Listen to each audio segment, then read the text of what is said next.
अरे भाई रितेश बाबा, बाबा को प्रणाम। और बाबा का भी प्यार, विदाउट प्यार, आप सबके प्यार के कोई आदमी बड़ा नहीं होता। हमेशा एक बड़ा भाई का सम्मान जो होता है वो मैं आजीवन दिनेश भैया का करता हूँ, मनोज भैया का करता हूँ, हमारे रवि भैया का करता हूँ, एक और भाई है उनका भी करता हूँ।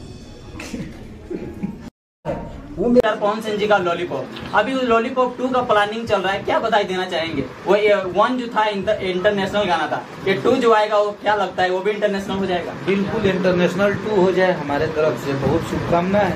और वो हमारे बड़े भाई हैं, हमारे गर्जीवन है, और भोजपुरी के हमारे जैसे काम करने वाले वो हर कलाकारों के वो बड़े भाई हैं।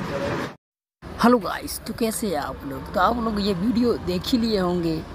आखिर खेसारी लाल यादव विवाद के बाद फिर से क्या पावर स्टार पवन सिंह के बारे में बोला है, एंड रितेश पांडे जी के बारे में, और अखिलेश कश्यप तो बोला था। सो मेरा बड़ा भैया पावर स्टार पवन सिंह है, जो लॉलीपॉप 2 आ रहा है वो काफ़ी ब्लॉकबस्टर हो।